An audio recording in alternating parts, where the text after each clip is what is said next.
첫 번째 커플은요. 노회찬, 정청래.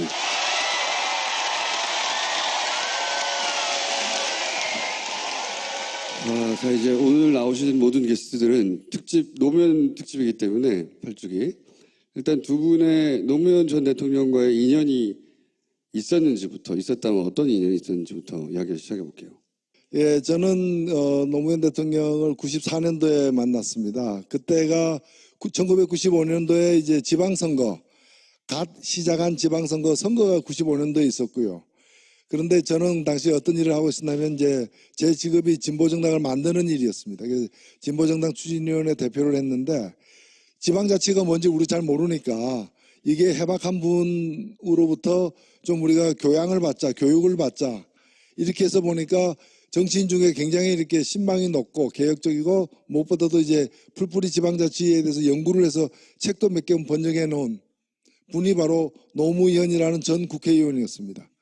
그래서 이제 수소문해가지고 그분이 살고 있는 집으로 가가지고 난방이 안 된 방에 이렇게 두터운 옷을 입고 계시더라고 혼자서. 부산이요 아니면 서울? 서울에서. 예. 네, 그래서 지방자치 연구소 할 때. 예, 지방자치 연구소라는 걸 운영하고 계셨고 그게 달랑 실무자 2명을 데리고 있었는데 그 실무자가 안희정 이광재였던 그 시절이었습니다. 그래서 제가 이제 그 초면이지만은 이렇게 그 강연 요청을 했더니 흔쾌히 받아들이셨어요. 그래서 좀 한 1, 2주 있다가 이제 강연을 했는데 용산에서 강연을 했는데 강연 끝나고 강연료를 드렸는데 귀와 같이 가난한 단체에서 무슨 강연료냐 이러면서 그걸 갖다가 돌려주셨어요. 당신은 난방도 안 되는 방에 살면서. 어떤 제가 이제까지 모셨던 강연 그 연사 중에 그 강연하신 분들 중에 굉장히 기억에 남죠. 특히 이제 강연료를 돌려주셔가지고 그 후에 저는 뭐 좀 아시는 분만 알지만은 96년도에 잠시 같은 당적을 갖고서 그 당시 이제 그 개혁신당으로부터 출발했던 통합민주당에도 같이 있었고 그래서 같이 한번 재정구 당시 의원 지역구에서 열린 행사에 갔는데 거기 지역구 의원은 재정구 의원인데 재정구 의원보다 더 박수를 많이 주민들로부터 이렇게 환대를 받는 거 보고 이제 굉장히 대중성이 좀 뿌리가 깊구나는 그런 아주 인상을 많이 받았던 것 같아요. 정청래 의원은 처음 만나신 게 언제세요? 언제 처음 만나셨다고 그랬죠? 예, 95년. 94년. 94년이요? 예. 저는 6년 전부터 알고 있었어요. 88년이요? 1988년 청문회 할 때 그때부터 저는 알고 있어요. TV로 보셨죠? TV로. 예, TV로 봤죠. 그래서 그때부터 쭉 알고 지내는 사이인데요. 그분도 정청래 의원을 아셨어요? 그거는 제가 확인한 바 없어요.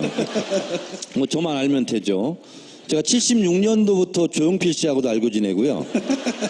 88년부터 노무현 대통령 알고 지내는데 저는 사실 노무현 대통령을 옆에서 제가 이렇게 도와드렸거나 뭐 일을 같이 하거나 그런 경험은 없어요. 이제 제 친구들이 주로 많이 했죠. 그래서 이번에 민정비서관이 된 백원우, 그 이제 저희 전대협 같은 친구인데 그렇게 어떤 때는 노변이라고 그랬다가 어떤 때는 노장관이라고 그랬다가 그렇게 칭찬을 많이 하더라고요. 그래서 그런가 보다 역시 내가 이분을 하고 그전부터 알고 지내기를 잘했다 이런 생각은 하고 정식으로 인사를 드린 것은 제가 초선 국회의원이 됐을 때 그때 저희가 당선자 시절에 청와대로 초청을 받았는데 저희들끼리 이제 스탠딩으로 서서 막 커피 마시고 이렇게 했는데 예고 없이 노무현 대통령이 이렇게 걸어오시잖아요. 이렇게 걸어오시더라고요.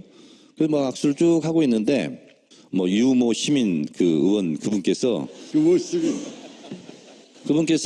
여기는 정청래 이번에 의원입니다. 마포에서 당선됐습니다. 했더니 노 대통령이 그게 참 인상이 깊었어요. 저 잘 압니다. 정청래 의원이시죠? 그래서 예, 너무나 반갑잖아요. 그랬더니 그때 제가 이제 이 인터넷 논객으로 제가 활동할 때인데 제 글을 잘 읽어보고 계시다고 그래서 너무나 감사했었고 근데 제가 좀 한 가지 좀 이렇게 한이 좀 된 것은 제가 초선 국회의원 됐을 때 사실 저는 언론 개혁을 하려고 들어갔었는데 제가 국방위로 배정이 됐었어요. 근데 국방위로 배정이 됐는데 이제 청와대에서도 그걸 좀 관심 있게 알아보나 봐요. 왜냐하면 노무현 대통령이 워낙 언론 개혁에 관심이 많으시니까 문광이 딱 보니까 제가 빠진 거예요. 그래서 아마 청와대에서 정청래는 문광위로 가서 언론 개혁을 하라 이렇게 말씀을 하셔서 제가 국방에서 같이 갑자기 이제 문광위로 가서 이제 활동을 하게 됐는데 그 결과로 사실은 17대 활동하고 18대 때 조선일보, 문화일보 그 보도 사건 때문에 제가 떨어졌잖아요. 조정동하고 그때 인터뷰를 한 번도 안 하셨었죠?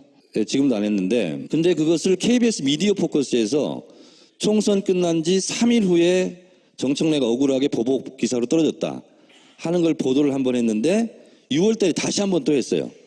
그때 노회찬 의원님도 기억하시겠지만 정현주 사장 쫓겨나고 막 이러기 직전에 근데 그걸 봉화마을에서 그걸 보셨나 봐요. 근데 강금원 회장이 돌아가셨죠. 강금원 회장이 지금 노 대통령하고 KBS 미디어 포커스를 보고 있는데 정청래 의원이 이렇게 억울하게 떨어진지 미처 몰랐다. 그러니까 정청래 의원을 한번 오라고 그래라. 그래서 전화가 그 TV 시청하고 있는데 왔어요. 근데 저는 그때 중국 유학을 준비하고 있었거든요. 그래서 시간을 못 잡고 원래는 화요일 날 내려와서 수요일 날 1박 2일로 소주 한잔 하자. 그렇게 했었는데 유학 일정이 또 잡혀 있고 그래서 제가 못 내려갔어요. 오라고 했는데 그리고 나서 그 다음에 이제 그런 비보를 제가 접했는데 그럴 줄 알았으면 내려갔어야 되는데 그걸 누가 알았겠어요. 그래서 봉화에 갔는데 그게 제일 걸렸고 지금도 좀 약간 저에게는 한으로 좀 남아 있습니다. 청와대 처음 가셨던 날 그날이 청와대에서 님을 위한 행진곡 부르신 날인가요? 사실 저는 개인적으로 노무현 대통령한테 감사한 게 원래 공천권은 개파 보스가 하거나 당대표가 하거나 그렇게 했는데 노무현 대통령이 여러 가지 업적이 있지만 정치개혁 그리고 공천권을 지역 주민에게 돌려주자. 그래서 경선이라는 제도를 도입하게 됐는데 지금은 새누리당도 다 경선하고 그랬지 않습니까? 뭐 김무성도 경선했잖아요.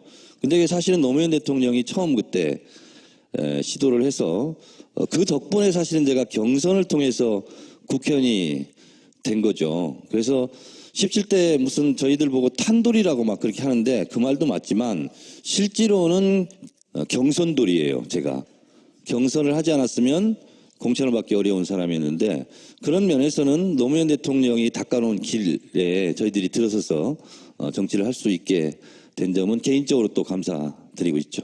노회찬 의원님은 그 이후 인연은 어떻게 되세요? 지난주인가요? 지난주에 5월 19일 날 5.18 때 여기 광주에 왔었고 그 다음 날 이제 청와대에서 원내 5당 원내대표를 초청을 해서 가서 점심을 먹을 때 제가 모두 발언으로 이제 문재인 대통령께 이제 제가 이 자리에 13년 만에 왔습니다 이렇게 얘기를 했어요. 그러니까 13년 전에 2004년에 바로 이제 우리 지금 정청래 의원 말씀하신 그 즈음에 각 당별로 초청을 했는데 당시에 당연히 이제 열린우리당에서는 참석을 했고 그다음에 다른 그 한나라당인가요 그 당시는 아예 거부했어요 초청을 대통령 초청을. 근데 저는 그 당시에 이제 민주노동당 소속 의원이었어요. 저희 그 당시 의원이 10명이었는데 10명이 다 갔습니다.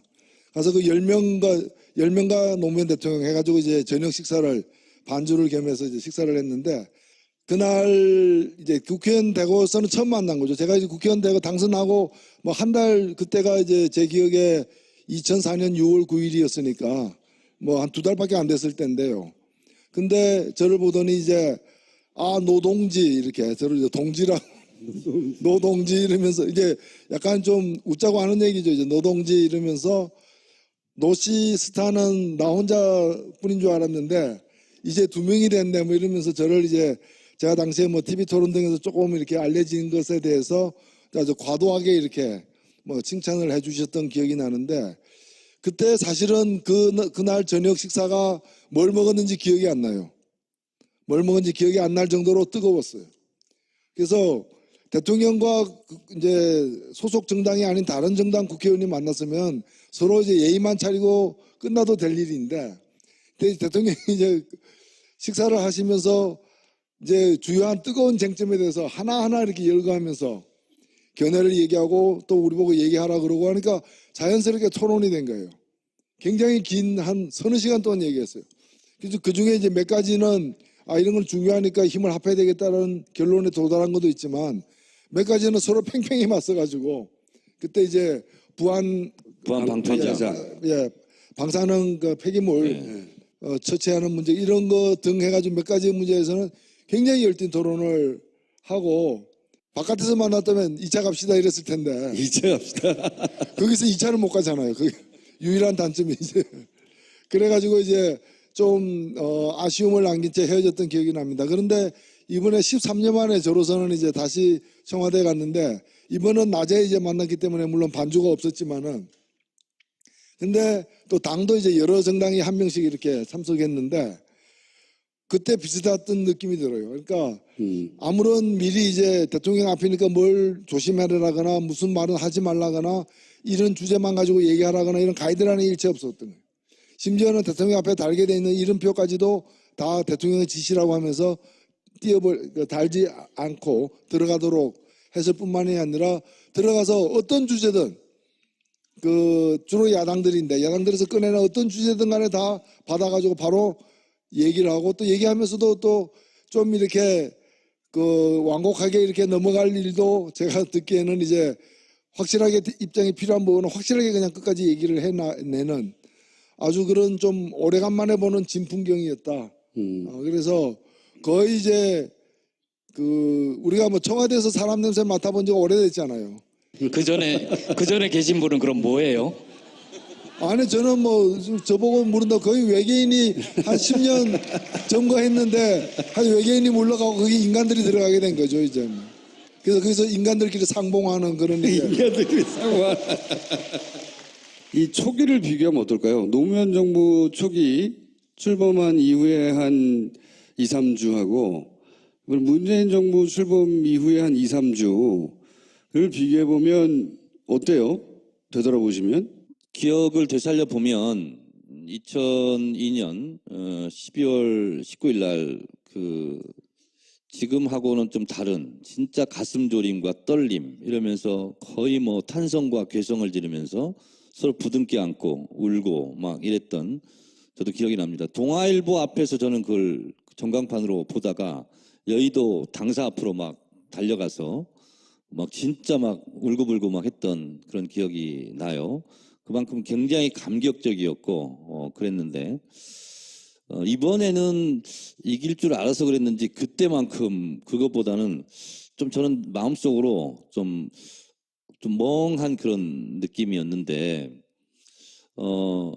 노무현 대통령 때는 집권 이후에 검사와의 대화에서 보듯이 굉장히 사방팔방이 온갖 거의 뭐 적들로 둘러싸여 있고 또 조중동이 버티고 있었고 그리고 결정적으로 지금은 굉장히 문재인 대통령은 저는 행복하다고 보는데 그때는 파파이스도 없었어요. 무슨 인터넷 게시판 노사모는 있었지만 굉장히 그 노무현 대통령을 방어해주고 지켜주고 이런 힘이 실제로 미약했었고 또 노무현 대통령을 뽑았던 사람들조차 그때는 노무현 대통령을 지켜주자 이런 것보다는 얼마나 잘하나 두고 보자 뭐 이런 생각이 있었고 그래서 노무현 대통령이 취임 1주년 기념으로 그때 당시 문화일보 대기자였던 도올 김영옥 선생이 청와대에 들어가서 인터뷰를 합니다. 1년 동안 가장 힘들었던 게 뭐냐라고 물었을 때 노무현 대통령이 이렇게 답변을 해요. 나를 지지했던 그리고 나를 도와줬던 야권, 진보개혁진영이 아픈 소리 하는데 가장 그것이 괴롭고 힘들다. 이렇게 얘기를 하세요. 그러니까 노무현 대통령 집권 초기에는 기존 관료도, 기존 기득권도, 그리고 심지어 노무현 대통령을 지지하고 찍었던 사람들도 적극적으로 지키거나 도와주고자 하는 그런 흐름이 저는 없었다. 그래서 고립돼 있었다. 이런 느낌인데 반해서 지금은 문재인 대통령은 그때에 비하면 백마탄 왕자는 아닐지라도 복을 타고난 왕자다. 이런 느낌이 저는 들어요. 지금 종편은 원래 종일 편파 방송이잖아요. 종편은 지금도 편파 방송을 해요. 그냥 문재인 대통령 어떻게 하면 잘 보이려고 막 띄우고 내가 봤을 땐 별것도 아닌 거 가지고도 막 부풀려서 미담으로 하고 어용 방송이 됐어요. 그러니까요. 저는 판도라 지금 나가고 있잖아요. 제가 이번 주에도 사람 사는 세상 그 노래를 불렀거든요. 안 끊고 다 틀어줘요. 지난주에는 님을 위한 행진곡을 불렀더니 제 노래 말미에 막 광주 뮤직비디오 같은 거 이런 것까지 막 설치 막 해가지고 막 엄청 막 이렇게 하던데, 생각해보면 2003년도 노무현 대통령 집권 초기에 비하면 지금은 너무 우군이 많고, 그리고 지금은 SNS와 팟캐스트, 그리고 결정적으로 뉴스 공장까지 생겨가지고 문재인 대통령을 엄청 지금 막 보호하고 지켜주려고 하는 그런 도도한 물결이 지금 형성돼 있어요. 그런 면에서 봤을 때 누구는 그렇게 얘기를 하더라고요. 노무현 대통령은 마르크스고 문재인 대통령은 엥겔스다. 두 사람을 뗄래야 뗄 수 없잖아요. 그런데 노무현 대통령은 어렵게 이 시대를 개척해온 파이오니어, 개척자라면 어떻게 보면 그런 기반 위에 문재인 대통령은, 제가 이건 공부해 왔습니다. 모더레이터, 회의를 주재하고 그 다 듣고 경청하고 그리고 결단해서 실천하고, 이러한 환경의 변화, 이런 게 두 분의 가는 방향은 같지만 주변 환경에 따라서 이렇게 좀 다른 것 같다, 그런 느낌이 드는데, 노회찬 의원님은 100% 동의하실 거라고 생각합니다. 예, 제가 볼 때는 가장 큰 차이는 그 집안의 차이입니다. 집이 평안해야 만사가 잘 된다는 말도 있는데, 노무현 대통령은 노무현 대통령이 당선될 때의 당에서 당선되는 과정에서도 후보로 뽑아놓고도 끊임없이 당내에서 흔들었지만 당선된 이후에도 그것이 유사했어요. 그래서 끝내 노무현 대통령이 당선되고 1년 후에 그 정치 개혁을 위해서 그 당에서 나와서 열린우리당을 창당하는 그런 사태가 벌어진 거예요. 그러니까 그 초기 1년이 어찌 보면은 자신이 선출된 당에서 자신이 나와야 하는 그런 상황인데, 지금 상황하고 많이 다르잖아요. 문재인 대통령은 오히려 거꾸로 1년 전에 나가야 될 사람들이 나가버렸어, 그냥. 예.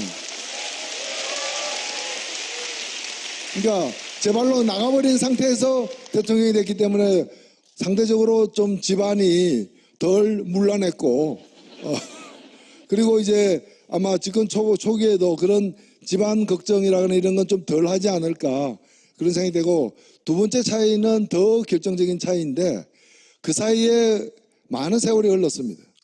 또 당사자들도 뭐 노무현 대통령이 돌아가셨지만은 이 정권을 이루고 있는 사람 중에 그 당시부터 활동했던 그런 분들, 물론 우리 정청래 의원까지 포함해서 이런 분들이 그간에 많은 세파를 겪으면서 그 경험을 갖다 녹여가지고 훨씬 진화한 상태다라고 저는 생각합니다. 제가 지난 그 5월 19일 날 청와대 갔을 때 밥 잘 먹고 이제 헤어질 때 제가 이제 그 임종석 비서실장하고 전병헌 정무수석에게 뭐 가까운 사이니까 그 얘기를 했어요. 귀하들 많이 발전했다. 훨씬 진화했다. 그리고 많은 사람들이 안정적이다. 집권 초기인데도 불구하고 안정감을 느낀다고 하더라도 제가 덕담을 해줬는데 빈말은 아니었습니다. 실제로 제가 느낀 대로 이제 얘기를 했는데, 그랬더니 답변이 바로 그 얘기예요. 그 임종석 실장이 하는 얘기가, 저희가 그동안에 어떤 세월을 보냈습니까? 봄, 여름, 가을, 겨울, 뭐 북풍 한설부터 모진 풍파 다 거치면서 여기까지 오는 그 과정에서 물론 그래도 부족함이 있을 수 있겠지만은, 뭐 그래서 저는 굉장히 이 다른 게 노무현의 캐릭터와 문재인의 캐릭터가 다르다고 수평적으로 볼 문제가 아니라, 그로부터 벌써 4, 5년이 지난 후의 문재인인 거죠. 아마 노무현 대통령 살아계셨다 하더라도 지금이 또 그때하고 달랐을 거 아니겠어요. 뭐 그런 점에서 저는 국민이 달라졌죠. 네, 국민들도 달라졌고 많은 부분들이 이제 세상 자체가 또 시프트했다, 이게 앞으로 이렇게 이동했다. 물론 아직 못 따라오고 있는 이렇게 분들도 굉장히 많지만은 뭐 우리가 뒤돌아볼 여유는 없는 것이고 예, 세상 자체가 저는 굉장히 진화해 가고 있다, 이렇게 생각이 됩니다. 사실은 김어준 우리 총수도 그 2000년대 초반에 제가 그 서교동 이런 데서 길거리에서 점심때를 보면은 그때보다 많이 진화했어요, 사실은. 어떻게 진화했나요? 복근이 진화했어요, 제가. 복부 쪽이. 지지율이라는 건 흔들리게 돼 있어요. 왜냐하면 지금까지는 선언하고 몇 명 인사하고 상징을 보여주는 데 그쳤지만 이제 구체적 정책에 들어가고 또 야당과 부딪히고 견해가 갈리는 사안이 등장하고 하면 지지율이 흔들릴 수 있잖아요, 당연히. 흔들릴 수 있습니다. 앞으로 이 문재인 정부가 성공하기 위해서 주의해야 할 점이라고 할까요? 뭐 지금은 아주 잘 하고 있기도 하고 또 초기입니다. 초기인데 마냥 그 지금처럼 날이 화창할 것인가 그렇지는 않을 것이라고 생각됩니다. 먼저 장관 인선 정도 가면 장관은 수가 많지 않습니까? 국무위원들. 지금까지 인선이 굉장히 저도 정말 감동할 정도로 짜릿짜릿하게 그런 전율을 느낄 정도로 아주 그 통쾌한 그런 인선들이 여러 건 있었다고 생각되는데 앞으로 이제 장관들이 많아지면 또 그런 분들 또 과거 살아온 흔적 조사하다 보면 뭐 또 이런 게 점점 많게 나올 거라고 보여집니다. 그리고 본격적으로 이제 국회와 법을 통과시키는 문제와 부닥치게 되면은 지금 뭐 아시다시피 여소야대이고 또 상대가 뭐 망했다고 하지만은 부자 망해도 3년 간다고 망했다고 하지만 그 근성들은 남아 있어가지고 끊임없이 이제 좀 곤란한 상황들이 앞으로 나타날 수 있습니다. 그러니까 오늘은 화창하지만 장마전선은 몰려오는 그런 측면도 사실 있는데 저는 몇 가지만 좀 당부를 드리자면은 이 정부가 권위주의적인 정부가 전혀 아니잖아요. 아니기 때문에 오히려 권위적인 정부가 아닌 정부의 약점. 그러니까 너도 나도 이제 다 한마디씩 하는 특히 팀 내에서 국무위원들 내에서 주요 핵심 책임자들 선에서 너도 나도 뭐 내 생각에는 왜냐하면 그런 게 허용되니까 허용되는 거는 민주주의고 좋은 일이고 진전된 상황이지만은 그게 너무 또 이렇게 중구난방으로 갈 때는 감당하기 힘들 수 있다. 통제되지 않은 메시지가 네. 막 나올 수 있다. 그리고 지금 요 며칠 좋은 거를 가지고 너무 그 좋은 건 좋은 거라고 우리가 얘기해야 되지만 이 가지 많은 나무가 뭐 바람 잘 날 없다라고 얘기하자면 대추나무 같이 대추나무가 아마 열매가 가장 많이 열리는 나무 중에 하나일 거예요. 그러니까 사람이 많아지면 많아질수록 별일이 다 그 내에서 발생할 수 있는데 그걸 여하이 잘 중심 잡고 통제해서 가느냐라는 그런 문제고 그러면 또 하나는 뭔가 하면은 자전거 처음 배우는 사람들이 제일 잘 넘어지는 이유가 뭔가 하면은 안 넘어지려고 핸들을 갖다가 좌로 우로 꺾기 때문이에요. 그냥 자전거 처음 배우는 사람들은 눈 딱 감고 그냥 핸들 생각하지 말고 바퀴를 갖다가 페달을 갖다가 힘껏 자꾸 밟아서 추동력이 생기면은 오히려 덜 쓰러지게 되는데 추동력을 갖다가 페달을 밟을 생각은 못하고 핸들만 자꾸 안 넘어지려고 균형 잡으려고 반대 방향으로 돌리다 보면 자꾸 넘어지는 거거든요. 그런 점에서 저는 그 웬만한 그런 이제 좀 이러저러한 난관들이 앞으로 발생할 텐데 그 초기에 어떤 그 신념과 그 목표에 대해서 좀 강한 좀 믿음을 갖고서 밀고 나갈 필요가 있다. 그 하나하나에 대해서 일희일비하면서 이 눈치 보고 저기서 뭐라 그러면서 이렇게 또 해줬다가 이런 식으로 가서는 안 된다는 거죠. 그래서 정의당은 야당인데 야당의 입장에서도 가장 잘한 점 하나만 꼽으면 뭐가 있습니까? 저는 뭐 하나가 아니기 때문에 말하기 굉장히 힘든데요. 일단은 그 실천적 행보, 숱한 공약을 말로 내뱉던데 실천적 행보를 일자리로 삼고 그냥 한번 전시 효과로 끝나는 게 아니라 일자리위원회를 만들었죠. 그 다음에 인천공항에 갔죠. 그 다음에 또 상황화 만들었죠. 경청에서 덤벼드니까 또 한번 오늘 이렇게 밟았죠. 뭐 이런 계속해서 이렇게 제가 제일 당부적으로 싶은 건 뭔가 하면은 임전무퇴. 우리가 이제 그 정신으로 화랑도 정신으로 나아가야 되는 게 아닌가 이렇게 생각이 듭니다. 어떡합니까, 의원님? 좋은 거 다 말해버렸는데. 제가 하고 싶은 얘기를 절반을 다 했어요. 사실은 오늘도 위기입니다. 왜냐하면 아까 들어오기 전에 여쭤봤는데 야사당은 벌써 비서실장 사과가지고 우리는 못 받아들이겠다. 수용 불가 입장을 이제 했고요. 그러니까 지금 잘 나가고 있을 때 대통령을 한번 좀 기스내겠다. 이건 당연히 야당에서 하는데요. 인사청문회 내내가 위기이고요. 그리고 저는 인사청문회 위기는 지금 집권 초반기의 지지율로서 어느 정도 헤쳐나갈 거라고 보고 있는데요. 이제 진정으로 아까 말씀하셨지만 법을 다루는 정기국회, 국정감사 이때가 아마 1차 위기가 저는 좀 닥칠 거라고 보고요. 그래서 그 전에 법으로 하지 않아도 되는 일, 업무 지시로 해도 가능한 것으로 지지율의 뚝을 높이 싸고 두껍게 싸서 그 여세를 몰아서 법도 국민들이 원하니까 이것은 안 하면 내년 지방선거 때 거의 뭐 작살나겠다 이런 의식이 들 수 있을 정도로 저는 일단 정기국회 때까지는 힘차게 밀고 나갔으면 좋겠다 이런 거고요. 야당은 대통령과 여당을 저는 호시탐탐 실수하기를 기다릴 거라고 좀 보고 그리고 그것이 아니더라도 법 통과는 지금 더불어민주당 가지고 안 되고 정의당까지 합쳐도 안 돼요. 미안하지만. 그래서 그때 야당이 지금 힘을 모아서 그때 한번 힘겨루기를 본격적으로 저는 하리라고 보고 있습니다. 오로지 대통령의 국정 지지도 저는 이것만이 문재인 대통령이 살 길이다 그런 생각이 좀 드는데 어디서 그런 걸 제가 본 적이 있는데 노무현 대통령은 사람을 말로 설득을 한대요. 근데 설득이 또 안 되기도 하고 또 적도 또 만들기도 하고 근데 문재인 대통령의 리더십은 아주 묘한 리더십인데 그냥 눈을 껌뻑껌뻑하면 사람들이 아유 그냥 들어줘야지 뭐 이런 지금까지 한 번도 우리 보지 못한 묘한 리더십을 가지고 있다고 그럽니다. 근데 그것이 국회에서는 잘 안 통해요. 국민들한테는 아주 잘 통하거든요. 그래서 지금처럼 눈 껌뻑껌뻑하면서 하면 국민들이 막 박수치고 지지하면 국민들이 이렇게 원하니까 당신도 좀 해라고 이렇게 끌고 가야지 절대로 말로 되지 않습니다. 특별히 우리 노회찬 의원님께 부탁드린 게 있다면 저도 초선 때 2004년도부터 국회의원을 했습니다만 그때 민주노동당의 비판과 공격이 그렇게 아팠어요. 그리고 사실 비판받을 것도 있었고 저도 뭐 이라크 파병은 같이 반대하고 그랬었는데 좀 이렇게 전략적으로 비판을 좀 해주셨으면 그리고 진보 언론 같은 경우 지금 뭐 많은 지지자들께서 이렇게 저렇게 좀 불만도 있고 그런데 진보 언론에서도 좀 전략 전술적으로 이렇게 잘 해주셨으면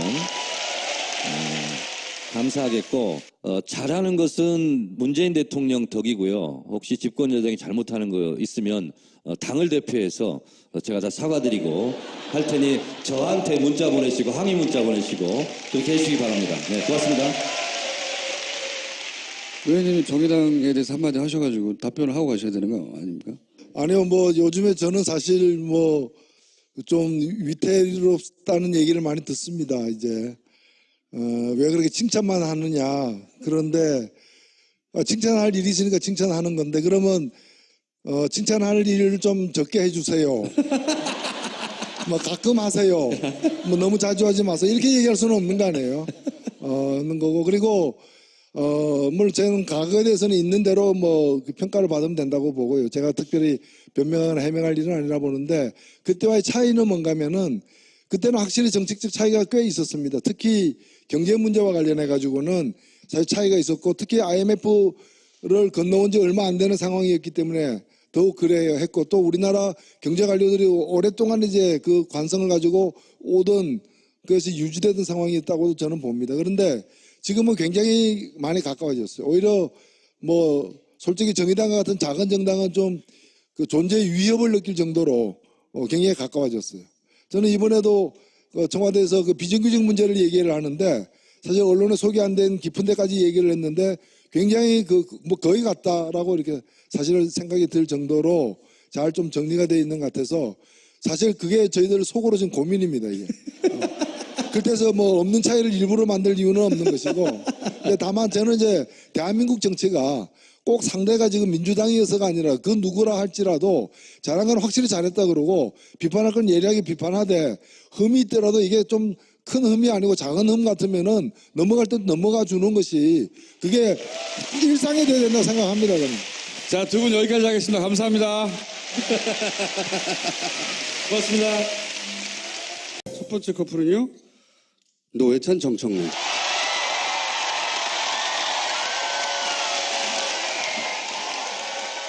자, 이제 오늘 나오신 모든 게스트들은 노무현 특집이기 때문에 8주기.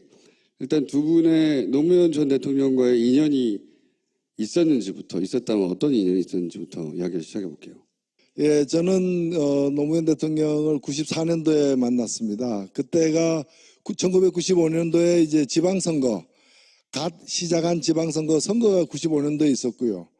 그런데 저는 당시 어떤 일을 하고 있었냐면 이제 제 직업이 진보정당을 만드는 일이었습니다. 그래서 진보정당 추진위원회 대표를 했는데 지방자치가 뭔지 우리 잘 모르니까 이게 해박한 분으로부터 좀 우리가 교양을 받자, 교육을 받자 이렇게 해서 보니까 정치인 중에 굉장히 이렇게 신망이 높고 개혁적이고 무엇보다도 이제 풀뿌리 지방자치에 대해서 연구를 해서 책도 몇 개 번역해 놓은 분이 바로 노무현이라는 전 국회의원이었습니다. 그래서 이제 수소문해가지고 그분이 살고 있는 집으로 가가지고 냉방이 안 돼, 난방이 안 된 방에 이렇게 두터운 옷을 입고 계시더라고 혼자서. 부산이요, 아니면 서울? 서울에서. 예. 네, 그래서 지방자치 연구소 할 때. 예, 지방자치연구소라는 걸 운영하고 계셨고 그게 달랑 실무자 2명을 데리고 있었는데 그 실무자가 안희정 이광재였던 그 시절이었습니다. 그래서 제가 이제 그 초면이지만은 이렇게 그 강연 요청을 했더니 흔쾌히 받아들이셨어요. 그래서 좀 한 1, 2주 있다가 이제 강연을 했는데 용산에서 강연을 했는데 강연 끝나고 강연료를 드렸는데 귀와 같이 가난한 단체에서 무슨 강연료냐 이러면서 그걸 갖다가 돌려주셨어요. 당신은 난방도 안 되는 방에 살면서. 어떤 제가 이제까지 모셨던 강연 그 연사 중에 그 강연하신 분들 중에 굉장히 기억에 남죠. 특히 이제 강연 대통령이 이렇게 걸어오시잖아요. 이렇게 걸어오시더라고요. 그래서 막 악수를 쭉 하고 있는데 뭐 유모 시민 그 의원 그분께서 여기는 정청래 이번에 의원입니다. 마포에서 당선됐습니다. 했더니 노 대통령이 그게 참 인상이 깊었어요. 저 잘 압니다. 정청래 의원이시죠? 그래서 예, 너무나 반갑잖아요. 그랬더니 그때 제가 이제 이 인터넷 논객으로 제가 활동할 때인데 제 글을 잘 읽어보고 계시다고 그래서 너무나 감사했었고 근데 제가 좀 한 가지 좀 이렇게 한이 좀 된 것은 제가 초선 국회의원 됐을 때 사실 저는 언론 개혁을 하려고 들어갔었는데 제가 국방위로 배정이 됐었어요. 근데 국방위로 배정이 됐는데 이제 청와대에서도 그걸 좀 관심 있게 알아보나 봐요. 왜냐하면 노무현 대통령이 워낙 언론 개혁에 관심이 많으시니까 문광이 딱 보니까 제가 빠진 거예요. 그래서 아마 청와대에서 정청래는 문광위로 가서 언론 개혁을 하라 이렇게 말씀을 하셔서 제가 국방위에서 같이 갑자기 이제 문광위로 가서 이제 활동을 하게 됐는데 그 결과로 사실은 17대 활동하고 18대 때 조선일보, 문화일보 그 보도 사건 때문에 제가 떨어졌잖아요. 조정동하고 그때 인터뷰를 한 번도 안 하셨었죠?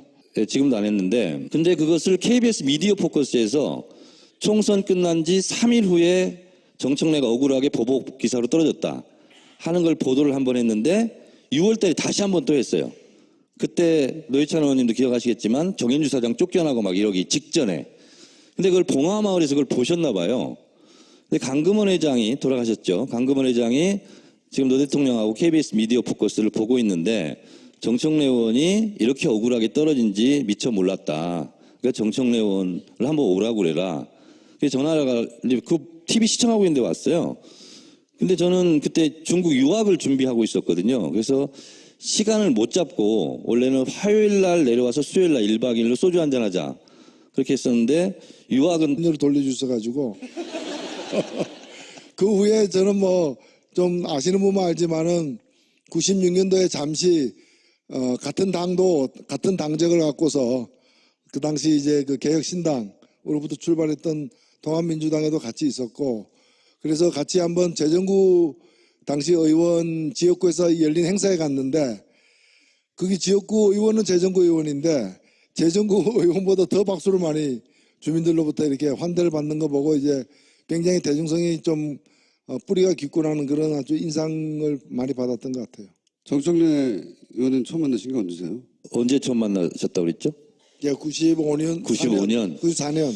94년이요? 저는 6년 전부터 알고 있었어요. 88년이요? 1988년 청문회 할 때 그때부터 저는 알고 있어요. TV로 보셨죠? TV로. 예, TV로 봤죠.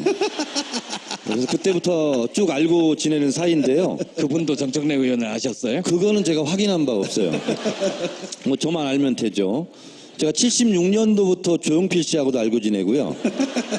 88년부터 노무현 대통령 알고 지내는데 저는 사실 노무현 대통령을 옆에서 제가 이렇게 도와드렸거나 뭐 일을 같이 하거나 그런 경험은 없어요. 이제 제 친구들이 주로 많이 했죠. 그래서 이번에 민정비서관이 된 백원우, 그 이제 저희 전대협 같은 친구인데 그렇게 어떤 때는 노변이라고 그랬다가 어떤 때는 노장관이라고 그랬다가 그렇게 칭찬을 많이 하더라고요. 그래서 그런가 보다 역시 내가 이분을 하고 그전부터 알고 지내기를 잘했다 이런 생각은 하고 정식으로 인사를 드린 것은 제가 초선 국회의원이 됐을 때 그때 저희가 당선자 시절에 청와대로 초청을 받았는데 저희들끼리 이제 스탠딩으로 서서 막 커피 마시고 이렇게 했는데 예고 없이 노무현 유학 일정이 또 잡혀 있고 그래서 제가 못 내려갔어요. 오라고 했는데 그리고 나서 그 다음에 이제 그런 비보를 제가 접했는데 그럴 줄 알았으면 내려갔어야 되는데 그걸 누가 알았겠어요. 그래서 동아에 갔는데 그게 제일 걸렸고 지금도 좀 약간 저에게는 한으로 좀 남아 있습니다. 청와대 처음 가셨던 날, 그날이 청와대에서 님을 위한 행진곡 부르신 날인가요? 사실 저는 개인적으로 노무현 대통령한테 감사한 게 원래 공천권은 개파 보스가 하거나 당대표가 하거나 그렇게 했는데 노무현 대통령이 여러 가지 업적이 있지만 정치개혁 그리고 공천권을 지역 주민에게 돌려주자. 그래서 경선이라는 제도를 도입하게 됐는데 지금은 새누리당도 다 경선하고 그랬지 않습니까? 뭐 김무성도 경선했잖아요. 근데 사실은 노무현 대통령이 처음 그때 시도를 해서 그 덕분에 사실은 제가 경선을 통해서 국회의원이 된 거죠. 그래서 17대 무슨 저희들 보고 탄돌이라고 막 그렇게 하는데 그 말도 맞지만 실제로는 경선돌이에요. 제가 경선을 하지 않았으면 공천을 받기 어려운 사람이었는데 그런 면에서는 노무현 대통령이 닦아놓은 길에 저희들이 들어서서 정치를 할 수 있게 된 점은 개인적으로 또 감사드리고 있죠. 노회찬 의원님은 그 이후 인연은 어떻게 되세요? 지난주인가요? 지난주에 5월 19일 날 5.18 때 여기 광주에 왔었고 그 다음날 이제 청와대에서 원내 5당 원내대표를 초청을 해서 가서 점심을 먹을 때 제가 모두 발언으로 이제 문재인 대통령께 이제 제가 이 자리에 13년 만에 왔습니다 이렇게 얘기를 했어요. 그러니까 13년 전에 2004년에 바로 이제 우리 지금 정청래 의원 말씀하신 그 즈음에 각 당별로 초청을 했는데 당시에 당연히 이제 열린우리당에서는 참석을 했고 그다음에 다른 그 한나라당인가요 그 당시는 아예 거부했어요 초청을 대통령 초청을.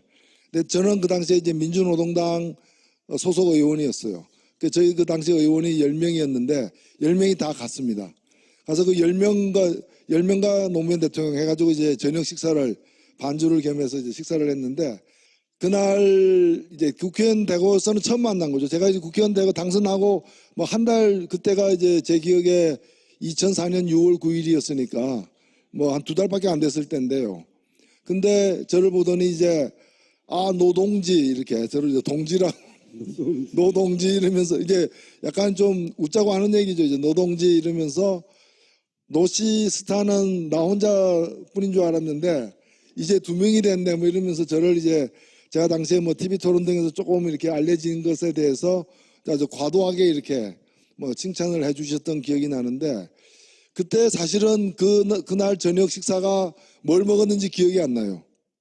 뭘 먹었는지 기억이 안 날 정도로 뜨거웠어요.